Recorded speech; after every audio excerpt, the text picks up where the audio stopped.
विद्यार्थी मित्रों, आज हम हिंदी की मशहूर किताब पंचतंत्र की कहानियाँ में से एक कहानी बंदर की अकल का अध्ययन करेंगे। एक जंगल में किसी वृक्ष पर घोंसला बनाए गौरैया का एक जोड़ा रहता था।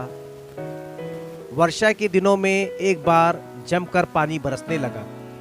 उसी समय एक बंदर वर्षा में भीगकर ठंड के मारे कांपता हुआ उस वृक्ष के नीचे आया। उसकी यह हालत देखकर गौरैया की पत्नी ने कहा, अरे भाई, तुम तो मनुष्य जैसी ही लगते हो, फिर इस ठंड में क्यों मर रहे हो?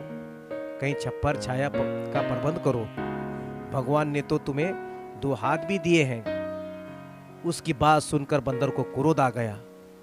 वह आंखें लाल करता हुआ बोला, अरे तू मुझे हंसी उड़ा रही है?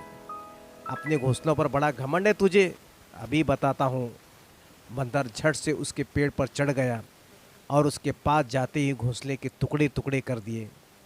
इसीलिए तो मैं कहता हूँ भाई, कभी किसी को व्यर्थ में अकल मत सिखाओ, सदा बुद्धिमान और भले व्यक्ति को ही अच्छी बातें सिखाओ।